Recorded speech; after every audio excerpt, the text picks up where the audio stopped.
Coach, mind starting us off with the opening statement? Well, it was a good win for our football team, and I thought, our players, our sideline, everyone associated with an organization that made the trip. We had a great juice, great energy, really, really good road focus. As we talk about, when you go on the road, it's all about creating momentum for yourself and being able to maintain momentum. I thought we were able to do that. I thought we controlled the game from the get-go, so that was great to see. We started fast, and I think the whole key with the momentum thing is in the second half, we were able to answer all their scores. So again, they were never able to really get back into the game because our players did a good job, with maintaining that momentum.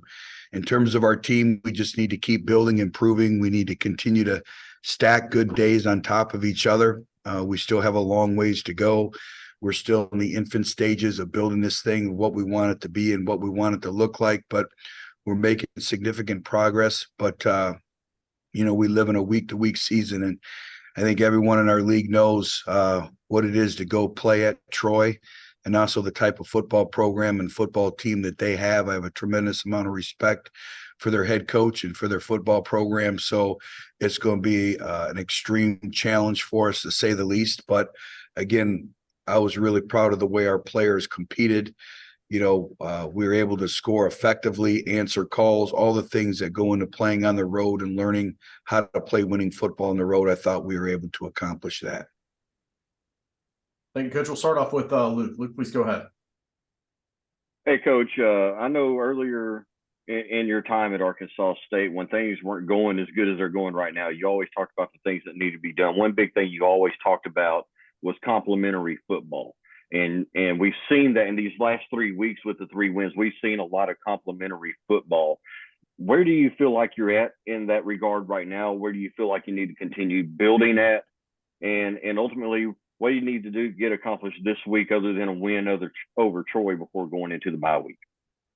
Well, in terms of complementary football, I think it's ever evolving, and I think each game presents a different challenge when it comes to complementary football because no two games are ever the same, and all the things that go into it are different. The dynamics are different. So I think we've been able to play complementary football in different aspects, starting in the Southern Miss game, and then obviously this past weekend at UMass. But, being able to turn turnovers into points and not kick field goals, but score touchdowns in the red area, being able to answer calls. It's controlling vertical field position in your special teams, all that goes into playing complementary football. And it starts with having great synergy in all 3 phases of them working together. And it's something, as you know, we stress a lot in our football program. In terms of this week, again, it's going to be a great challenge in all aspects. Very talented football team, senior, junior dominated, I believe 6 seniors and 3 juniors on defense, 7 returning starters. It's a program that knows how to win. John has done a tremendous job there of building a mentality, a mindset, a level of toughness. The first thing I look at when I watch a team on video is I watch their special teams, I watch their coverage teams, and they're violent, and they love to play the game. So, for us, it's just continuing to get better and better and put our heads down and just keep building to be the best team and reach our full potential that we can as a football team this year. All right, we'll go over to Jeremy. Jeremy? Hey, Coach. Good morning. Morning. We talk about Jalen Rayner a lot, and for good reason. He's done very well.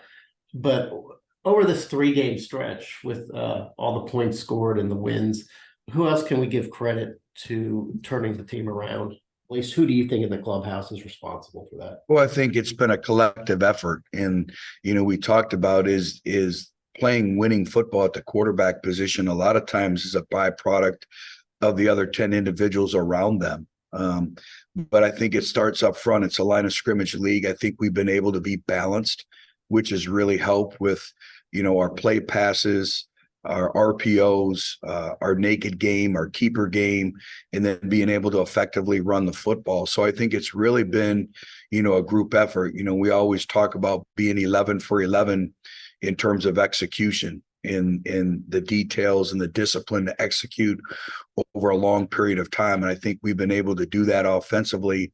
We've had very little missed assignments. So I think it's been a combination. We challenged our wide receivers last week that they needed to step up. I thought they answered that challenge. Now this week, against a high level quality opponent, that's going to be even more challenging. But I think it's really been a byproduct of all, 10 other individuals around them, helping them out and making plays for them. I think the other thing in this stretch, we haven't really turned the football over, and we haven't had very many drop passes, where at the beginning of the year, we had way too many drop passes. So I think it really comes down to the overall discipline and the ability to execute from down in and down out.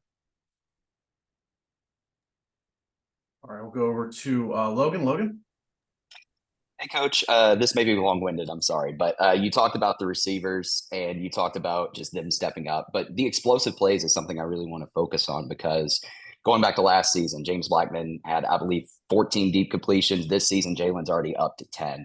What do you think clicked in this offense this year, especially with Jalen, and how's he been able to find so much success going deep?